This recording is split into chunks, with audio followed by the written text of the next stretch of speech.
chrétien doit avoir la foi. Parce qu'il y a des prophètes qui viennent utiliser des intimidations.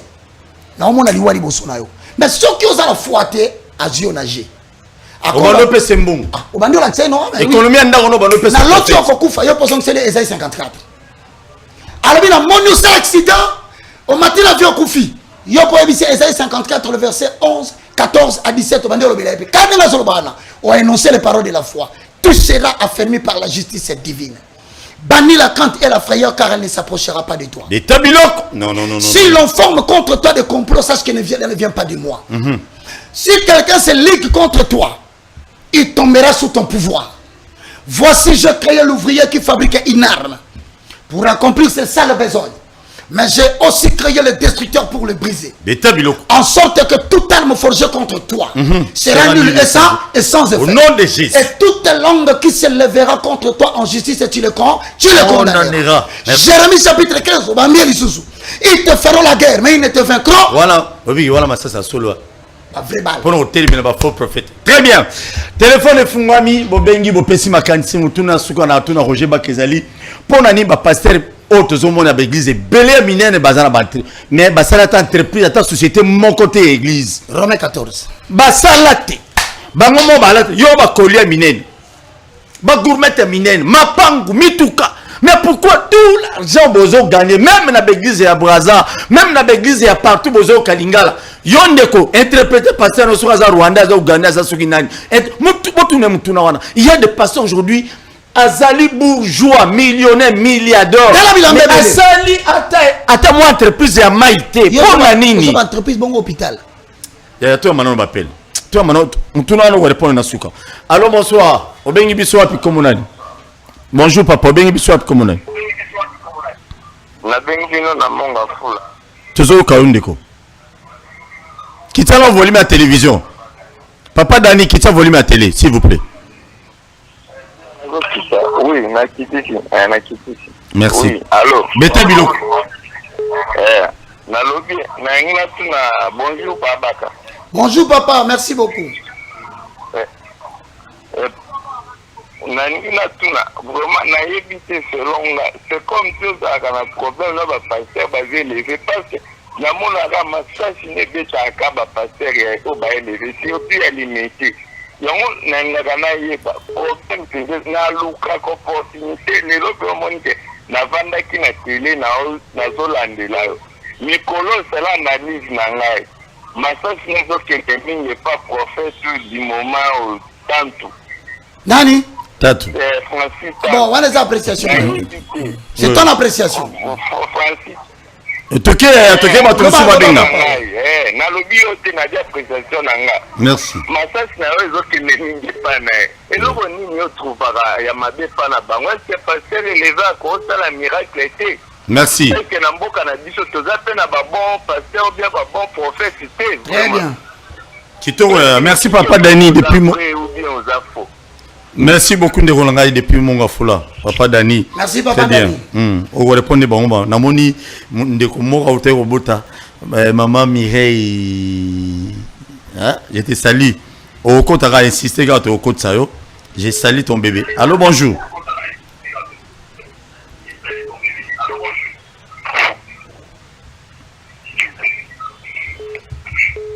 Allô, oui, papa Bengu api komunai.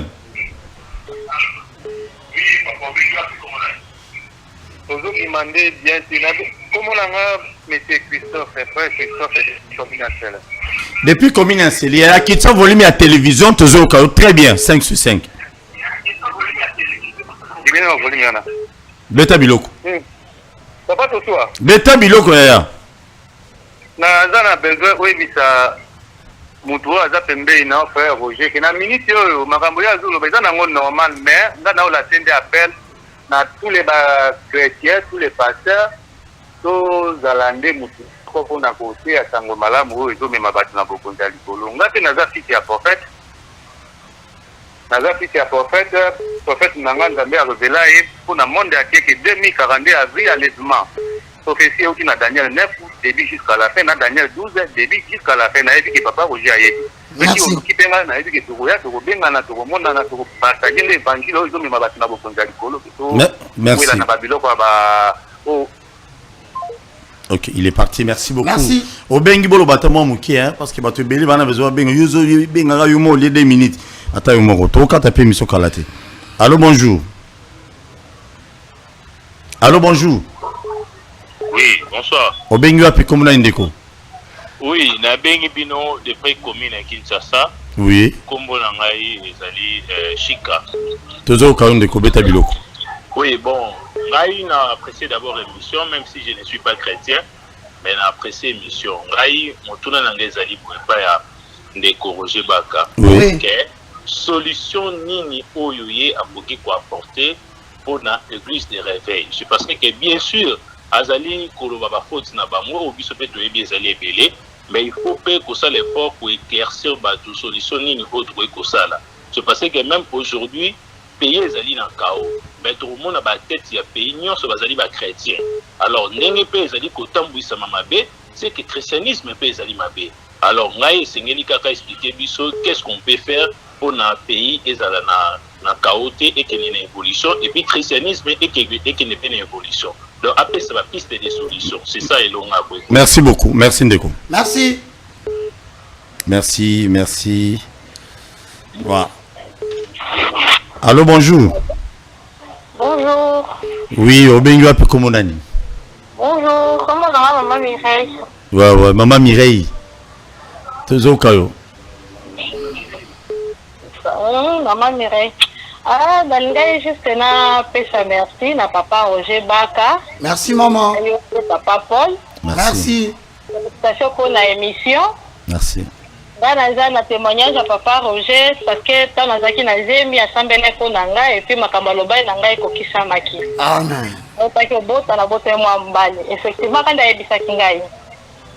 Merci. Alors, on a témoigné juste un temps, que tout ce qu'il dit là à la télé, c'est vrai et ce sont des réalités autour de Kinshasa. Merci. Merci beaucoup, maman Mireille, que Dieu te bénisse. Merci beaucoup, maman Mireille. Ah, merci, que Dieu soit loué. Au Kansier. Na se rappelé, azaki na zemi aza problème na ba zemi, to bondeli nzambe pe nkola salaki. Amen. Na sepeli ngo botu. To sala nde église ité. Allô bonjour. Église to boy. Allô bonjour. Papa Paul, bonjour. Bonjour, ndeko loba makasi ya ozoloba na set ozoka ote. Ah, nalingina ekisabino pa papa Roger Nzamba pambola bino. Merci papa. Naza frère Bouke na bengi depuis na commune ya Kimbanteke. Tozoka yo. Papa Roger Mkambolo baka Nzamba pambola po obakisaka foi likolo ya kondima na ngai. Amen. Ozoboya tokende na libulu po ozolakisa nzela ya solo. Merci. Merci beaucoup. Donc, tokoki kokenda bozoba te mpo nzambe na yo aza vraiment na place. Ozolakisa nga mpena ke na église nazali eza esika oyo nga lavanda nazela lipamboli na ngai. Merci beaucoup. Donc nzambe na ngai apambola yo. Amen. Amen. Je bénis aussi mon pasteur papa d'équipe po namoni pena dîner eza ya malamu. Amen. Merci beaucoup ndeko. Kuna bakarate bazalaka te, bajudoka bazalaka te. Merci beaucoup ndeko. Toliaka pe malewa te kuna. Merci beaucoup. Vraiment nzambe na nga pambola bino. Amen. Amen. Obi ndeko lobi kuna maleo ezalaka te kuna karate ezalaka te. Ezate. Maleo ezate. Maleo. Oh. Lusona c'est incroyable. O manzambo. Nzamba ngindisa bato ka boui. Allô bonsoir. Obengi wapi komunani. Émission les kaka Toyambaka Roger Baka na Wemsa Télévision chaque mercredi et chaque vendredi na 16h.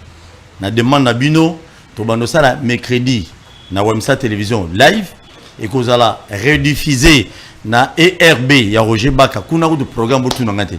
So fungola ngwa boyna ninga kidi beaucoup d'émissions. Amen. Mais chaque dimanche à 10h na demande na bino ba téléspectateurs na Wemsa Télévision to bando sala surtout ya batebele balobi papa biso ke na biso so église wana te. Oui, oui. Ba mambo belozo la biso fongoli biso miso. Ouais. Alors to bi bon nzamba pambola bino to le dimanche na 10h. OK, na 10h.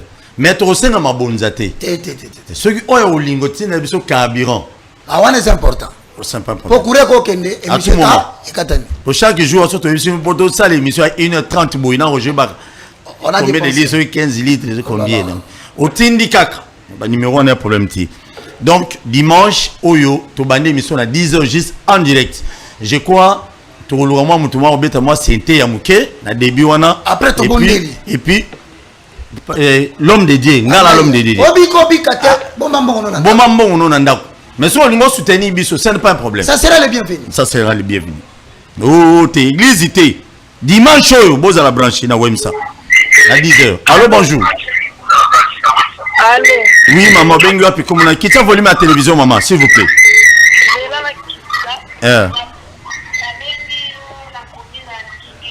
oui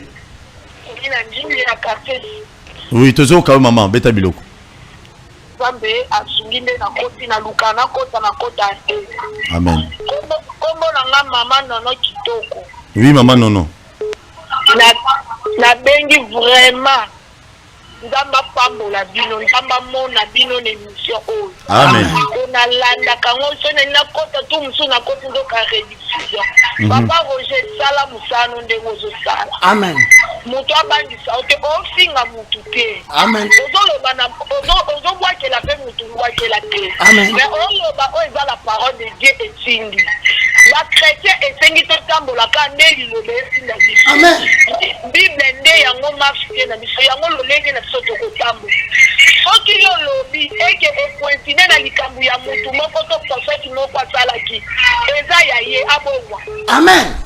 Même l'église soki bazoteya soki liteya wana ebeti yo na motema lobi ke pasteur oyebi likambo nanga c'est que Nzambe atindi oyo kango kobongwa. Beta biloko maman, beta biloko. Sala makambo mabe. Beta biloko. Soki na répondre na nous papa wana oyo amemaki. Soki alobi ke yo zo au nom de Jésus. Bon, okay. Et vous avez crédit s'il à ce moment. Voilà maman au nom de donc, Jésus. Donc, si on a sans comment? Sans commenter. Maman Betty Biloko. Maman Betty Biloko. Maman mi balé ba Betty Biloko. Maman la bosse maman nono, maman nono na maman Mireille. Maman Mireille, témoignage vivant à lobby. En fait, la parole de Dieu quand elle est prêchée, hein. Ouais. Sauf ça pas problème na yo, on va mettre les passer ici. Ouais ouais. On va zo attaquer ngai. Déjà parce que moi na yibi moi le mo bonanda. Oh là là là là là là. Appelle les qui. Appelle les qui. Le téléphone est planté. On a le planté, on a profité. Écoute. Allô bonjour. Allô bonjour. Bonjour. Allô bonjour Ndeko. Bon, ils ont depuis limité. Depuis limité toujours le bas makasi Ndeko, le bas makasi. Bon, na c'est vraiment une mission à bino streaming na c'est la papa Roger. Merci beaucoup. Motuna ngezabou. Est-ce que combat spirituel déjà mabé? Combat spirituel déjà mabé? Yami balé zali, est-ce que vous souma pasteur? Il a le cas de déplacement pour la prière, vous avez guérison pour le transport. On est déjà mabé makai. Olobi, pardon Ndeko, s'il vous plaît, olobi ko souma pasteur pour le transport déjà mabé.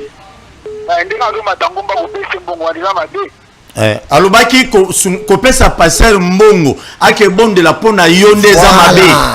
Pour y avoir deux abadements dans la carte na ote yomo il faut que nous trouvions solution à problème là. Papa équipé yomo quoi la kisa yo. To kendeko. Ya suka na lobi boye. Na lobi na c'est devant la terre maman ko lobi na vraiment merci et le ko lobi. Maman non non. Chrétien par exemple comme libre. Oui, rendez les chrétiens libres. Papa ça ko défendre cause na ye. A dépendre la liloba na Nzambe ke muto za charge na wa vraiment j'ai aimé ça. Vraiment merci na ngona tibana teba bonande mingi.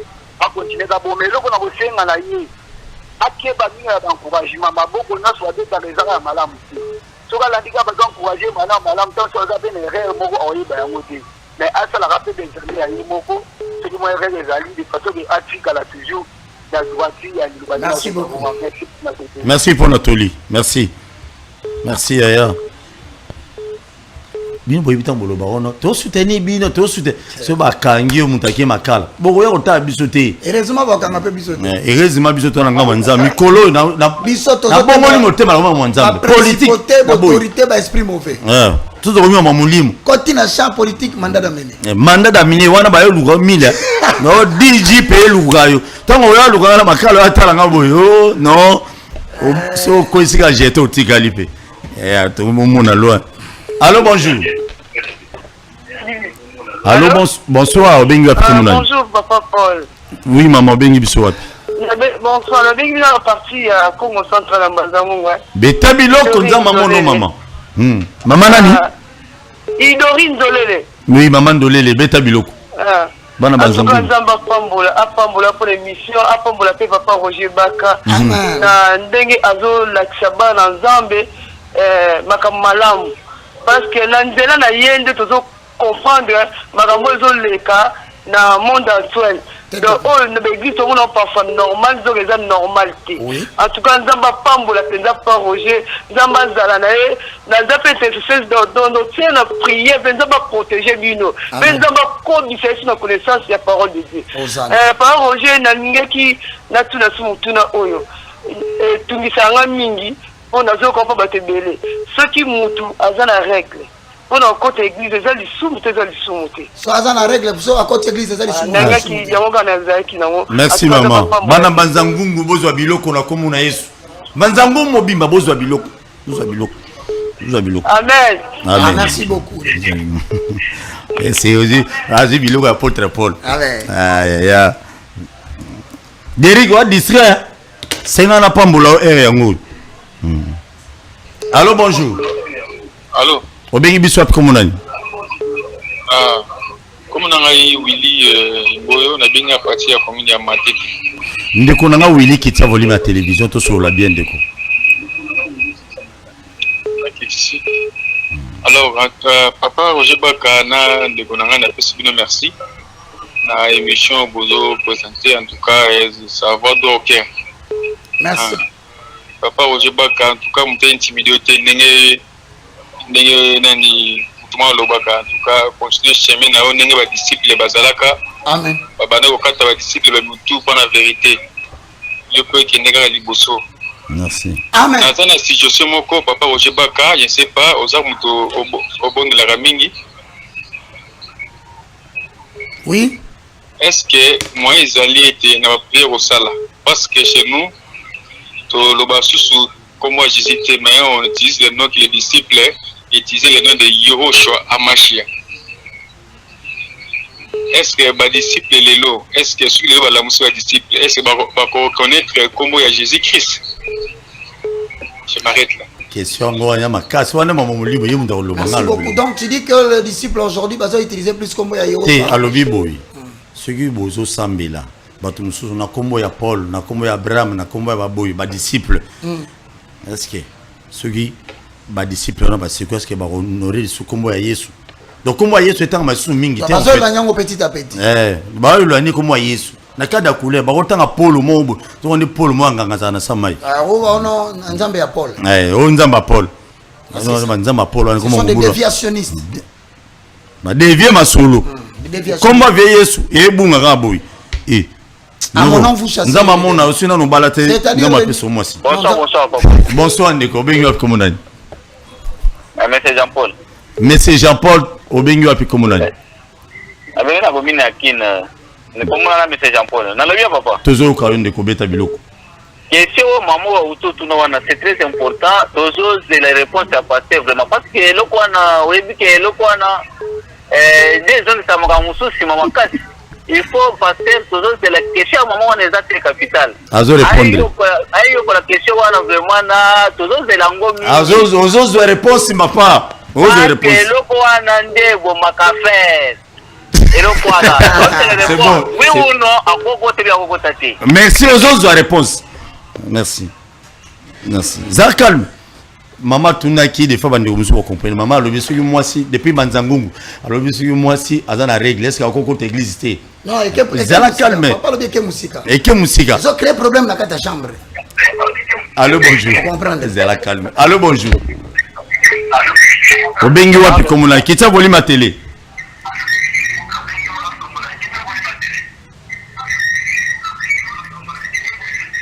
Oui papa kitsa volume à TV toujours karo.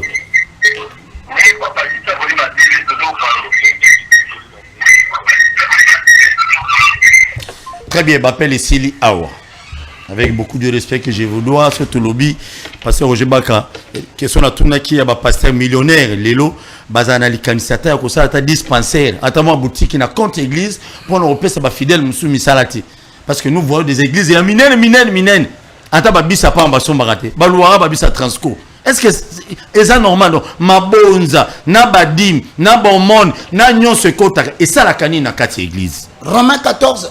Beta biloko Roger Baka, beta biloko. Le chapitre 14, le verset 16 à 10. Vous allez bref pour te déborder. D'abord, je t'informe que remarquez ma pasteur Nyonso. Je ne dis pas que tous sont mauvais. Et n'a rappelé à Walissus. N'a l'obité que Nazali détenteur et à vérité. Ouais, Monique a coquille beta biloko. Ayape abeta biloko. Awa. Tozo dénoncer antivalère. Dans les seigneurs. Dans les seigneurs. Donc, cahier de charge, émission c'est un cahier de charge. Oh, beta biloko ça antivaleur politique. To bimina pour des raisons de mandat d'amener. To continue beta biloko ya beta biloko. On remarque ba pasteur on ba lingi maté à prospérité makasi. Bango maté na bango toujours le bien-être. Maté na bango c'est toujours le voyage. Visa. Bonheur. Babinga en français la taraxie. En bon français, c'est le message du bien-être matériel. Alors après avoir vasu biloko wana, Bible sur bana Romains 14, c'est leur question de Paul, le verset 16 à 19, je lis. Beta biloko. Que votre privilège ne soit pas un sujet de calomnie. Car le royaume de Dieu, ce n'est pas le manger et le boire. Bon, quand on dit nzambe na matin ya dimanche, eza makamba ko melate na kolia. So ko moni pasteur ko teleme na makamba mbongo, obonga, olia. Yeba kabimina bokonzi anza nzambe a côté de mukila ya mbongo a comme serviteur de maman eza nzamba mbongo.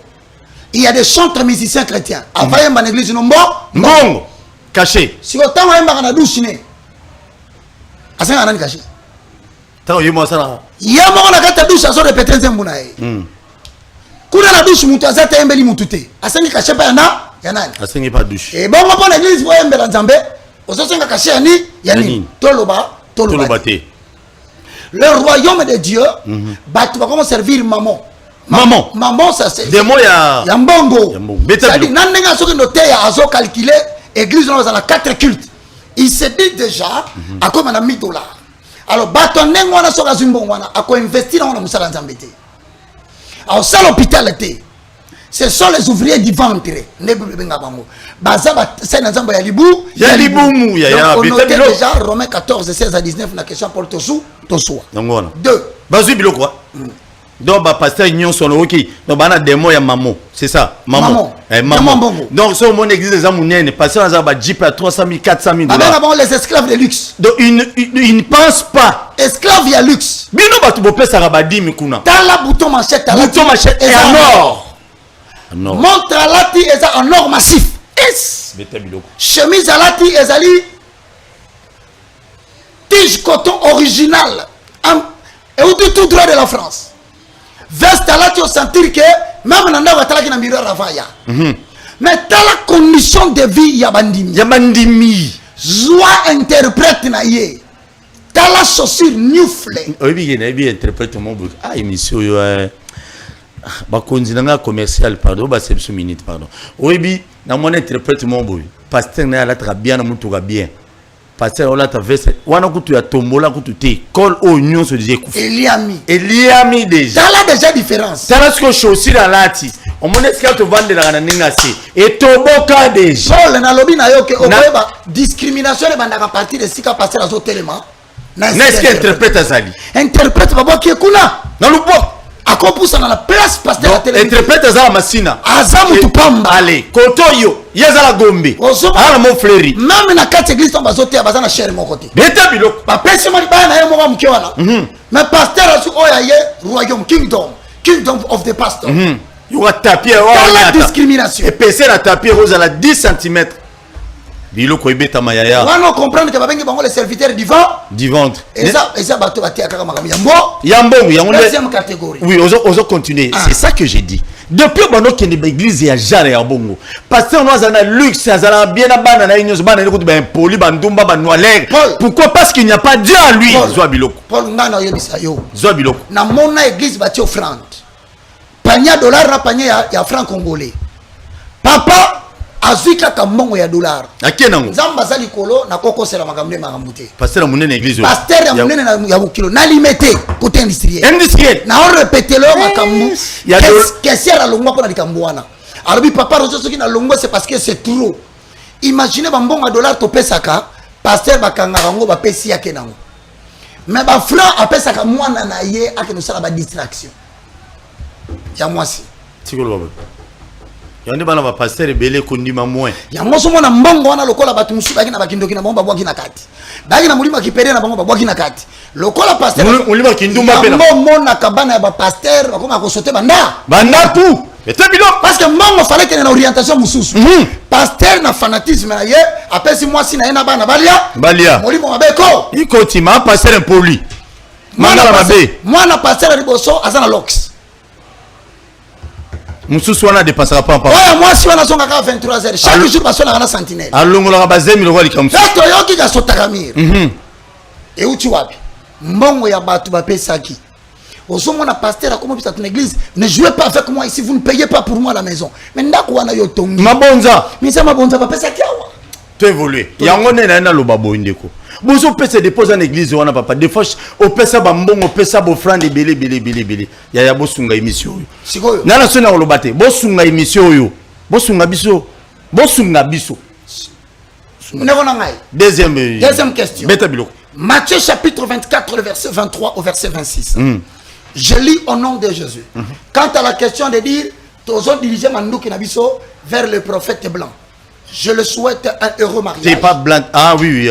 Nayoki ke obali, nzamba pa mbola yo, heureux mariage. Pour moi d'abord que na beti mundu ki te na pesi na félicitations. Mais ce qu'on a Matthieu chapitre 24 verset 23. Toi moi rapide. 24 nazo pesa mbango mo ba référence. Pour réponse na ngeza ka il est écrit. Ngana ninga tena lo ba makambo nanga. Pour ba ko lancer. Ayo langa mandana. Oh lo baki gege, lo baki. Siko so lingo lancer mandana mené, lancer mandana mené contre la parole de Dieu. Qui est la Bible? Matthieu 24, 23, Paul. Si quelqu'un vous dit, alors le Christ est ici, ou il est là, ne le croyez pas. Net au Fanda na Congo. Ah, au Fandia. Tu l'as quitté, c'est un ambassade. Tu l'as quitté, la parole de Dieu. Ce que mon adressé. Ba maman, o ba bimi kolo prophète mo bimi kotoyo. Asa danger, ba bi kolanda ye te. 24. Car il se levera des faux Christ. Il se relèvera des faux prophètes. Ils feront de grands miracles et de grands prodiges, au point même de séduire les élites s'il était possible. Ah, Bible lobi boy. Et quand elle est tatou. Tant que le baga on tatou salaka. Sur le route de Dieu. Si on a ce qui n'a pas sur le banana la qui s'est naté na téléméditate. Boti retard va conflit na bassin nanzam. C'est bien. OK. Quelle est la solution à apporter na babuso bozo salima? Solution à se proposer. Yaliboso na so sala Ephésiens 5:11. Ne prenez pas part aux œuvres infructueuses des ténèbres mais dénoncez-les. Sacrifice à Mounene. La télévision monaka te foutaka $1000 par mois. Pour les Bolanda Rabiso 1000. Mais tu as multiplié de 4 heures du temps te sacrifier yango. Pour à côté à la parole de la vérité, mais c'est déjà une solution. Et puis sur groupe. Comment ça n'a été groupe pour sous. Et puis on y évite ma finna, ma menace, na ba attaque à caractère spirituel to zo. Mais tabiloko j'ai ba. Non ba contribution à biso to nito ba sandenge nini. O to zo sala. Et ça c'est contribution. Yami balé. Bonjour ma réponse. Na solo na Jean-Marie Lukulasi que je salue. Na solo na Ntingi Pululu que je salue. Christian Vwanga que je salue. Daniel Safou que je salue. Na lobi na bango boye. Bino soki bolingi bozonga prochainement. Biso ba chrétien ton di babino. Bo et debiso to sali ordre de ministre de Dieu. Nengo yoka bolbaka ordre des architectes. Des avocats. Ordre des avocats. Ordre de médecins. Dans le Parlement, va voter loi pour réglementer le comportement de tout homme de Dieu, de toute confession religieuse confondue. Sans exception. Au sali vous va interpeller. Au sali ma bête, moutaka ngayo payé. T. Parmi ma proposition, topesio yangwana. Naleki. Le combat spirituel, bon ou mauvais? Non. On a dit le combat est mauvais lorsque tu es en train de le faire charnellement. N'a pas si exemple, il y a 2 Corinthiens chapitre 10, n'a répété verset 3 à 5. Même si nous marchons selon la chair, nous ne combattons pas selon la chair. Les armes des chrétiens sont spirituelles. Donc, quand tu es en église, on a vendredi, il y a un combat spirituel. Combat spirituel, c'est le style de vie que tu mènes. La manière dont tu te comportes dans la société. Comment tu respectes la justice. Comment tu prépares la paix. Tout ce que tu fais dans la société des bons, c'est une forme de combat spirituel. Moi, si ceux qui ont des règles, à quoi quand on a 4 églises, extrapolation. Ceux qui ont des période menstruelle, à quoi là, on a Lévitique, chapitre 20, le verset 18. Papa, j'ai une réponse. Maintenant, on filme la téléphone, on l'a maman sur WhatsApp. Lévitique, chapitre 20, le verset 18, je lis au nom de Jésus. Yes, si un homme couche avec une femme qui est ou qui a son indisposition et découvre sa nudité, s'il découvre son flux et qu'elle découvre le flux de son sang, ils seront tous des retranchés du milieu du peuple. Sur le banc, on a lingala. Dans Lévitique, ezali ba loi ba pesaki na 12 tribus ba pesi na ba lévite seulement ba lévite ba zui yango bando tangisa peuple de Dieu pour protéger le sacerdoce d'Israël. Rappelez-vous que cette loi fait partie du judaïsme, c'est-à-dire de 5 livres que les enfants d'Israël seulement sont obligés de respecter, à savoir Genèse, Exode, Lévitique, Nombre et Deutéronome. Ce sont des lois qui réglementent la morale et la vie sociétale. Il y a Israël.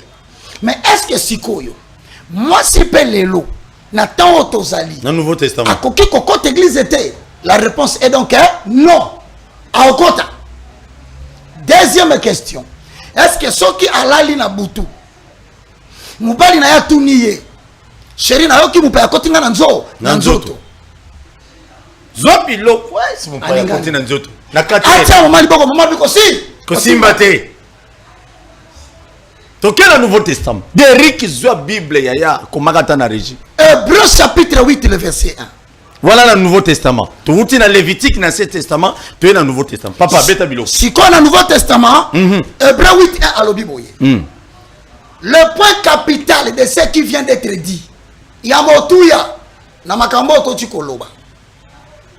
C'est que nous avons un tel souverain sacrificateur qui s'est assis à la droite du trône de la majesté divine dans le lieu céleste. Comme ministre des sanctuaires. Donc, awa, toza sur la tumbimbeka balewitite. Oya balewita kufa. Akenda. Mais oyo siko azotangisa biso makambo yo. C'est le ministre souverain Jésus-Christ de Nazareth. Betabiloko. Tango azoloba, a commis dans Hébreux 8, 7 à 13 à l'obiboye. En effet, la première alliance, donc Lévitique, Hébreu a fait sa référence à la première alliance. Alors, la première alliance, si elle avait été sans défaut, elle ne serait pas remplacée par une nouvelle. Ce qui moi, c'est quoi qu'on a dans l'Ancien Testament. Il fallait que tu babika. Mais nous ne pas respecter un mutabika payé. Papa Zubiloko. Papa Zubiloko. Maman l'embissa terrain. Papa Zubiloko. Maman l'embissa terrain. Terrain l'embissa. Mais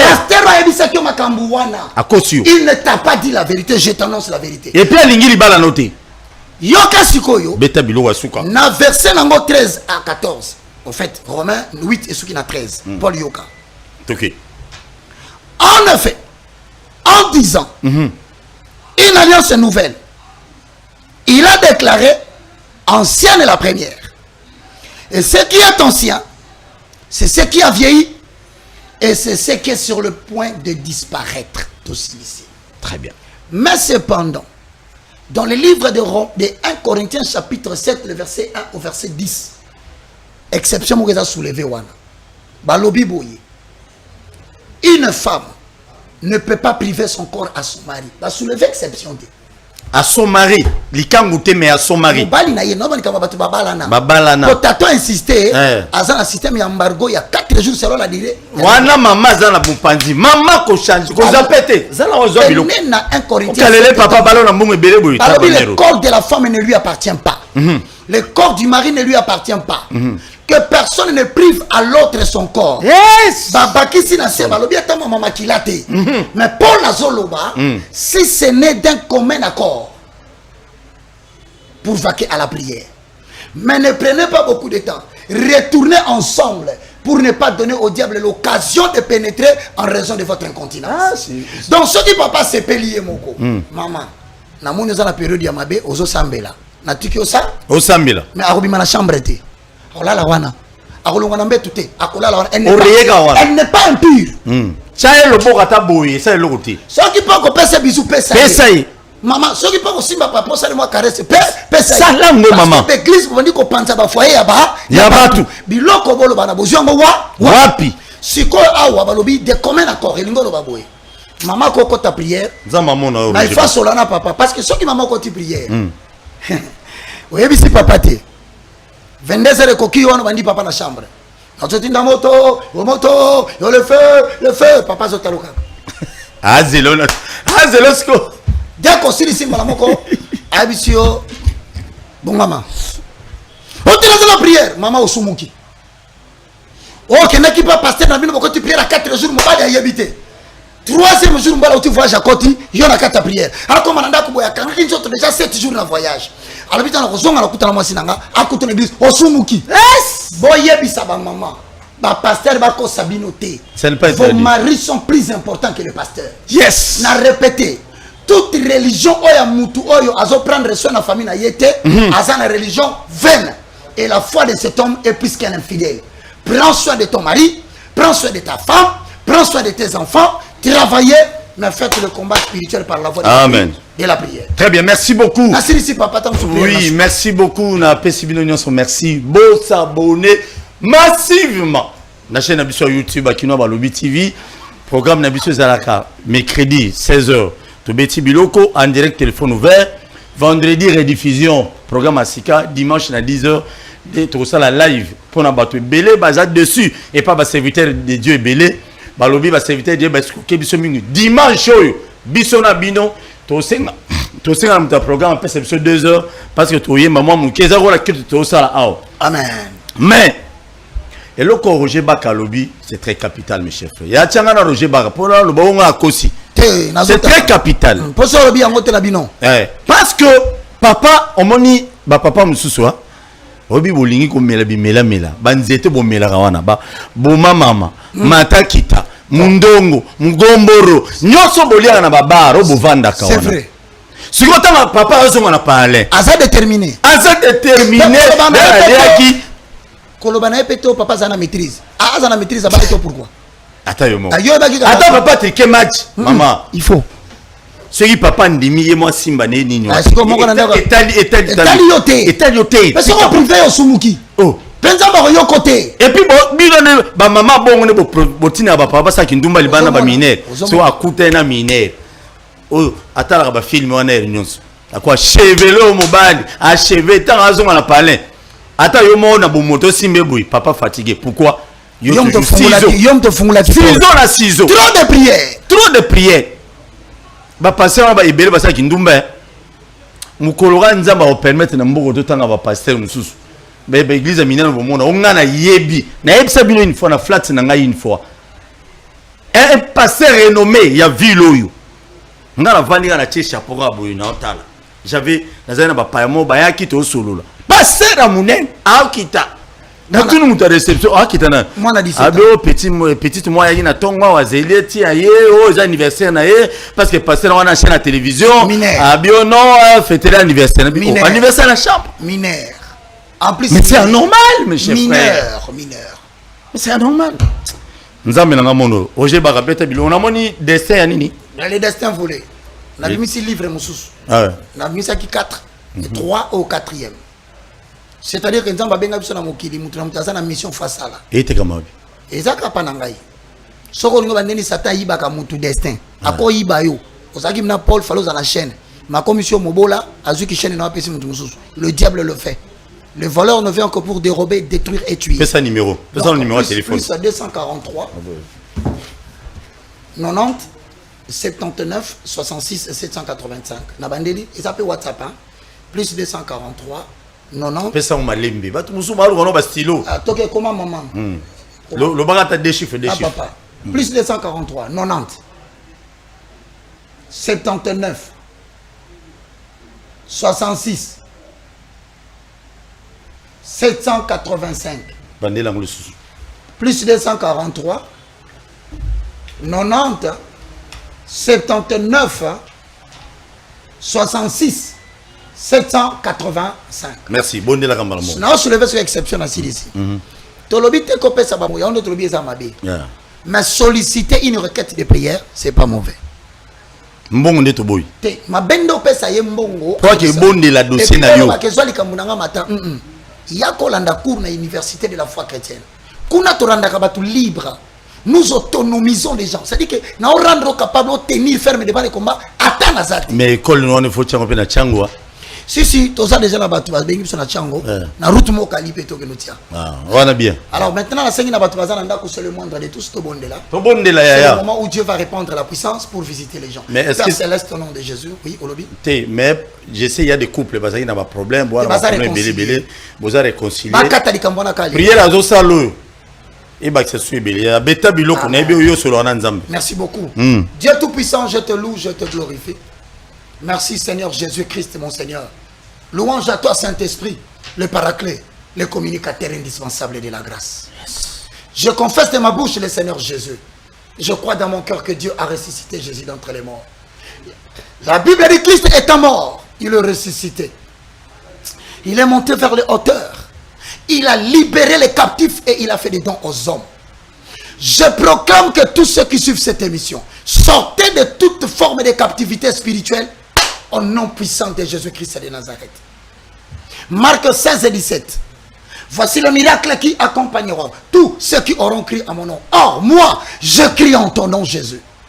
J'impose spirituellement les mains sur le malade. Spirituel et physique, recevez la guérison miracle au nom puissant de Jésus-Christ de Nazareth. Je déclare que ceux qui sont condamnés spirituellement, Ésaïe 54, le verset 14 au verset 17, je paraphrase. Tu seras affermi par la justice divine. Bannis la crainte et la frayeur, car elle ne s'approchera pas de toi. Si l'on forme contre toi des complots, sache que cela ne vient pas de moi. Yes. Au nom de Jésus-Christ, je proclame, pour tous ceux qui nous suivent en direct et en différé, toute arme forgée contre toi, pour la mort, tu ne mourras pas, tu vivras. Tu raconteras les merveilles de l'Éternel. Dieu, qui a commencé cette bonne œuvre, il est fidèle, et que le Saint-Esprit glorifie le nom de Jésus en réalisant ces paroles dans vos vies. Merci Seigneur Jésus-Christ. Merci Seigneur Jésus-Christ. Nzambe ya mona bino rediffusion émission ça oyo lelo na 21h et puis na ERB ça va passer à partir il y a Tongo 13h et puis 20h30 en boucle. Le vendredi vous allez rediffuser la même émission. Les dimanches na Wemsa télévision vous allez en direct pour na demande na bino qui notre beta bilo pour na jour pour na batu toyemba papa ngamo pe na za mwene nzembo voilà ngande yo pe voluka nzembo so yo vwana ba chanson personnelle oza nzembo mo hotel vwana na luka tenali ngande mozimbi emi na luka nzembo kai aima keke na luka mais ya mataka mingi na luka na ki te ba note neza likolo bon na luka ta Fred Ningo la kasoni zamba lola e mosala kana obinga na voko la dolphin. Merci. Après, voilà, merci beaucoup. Merci.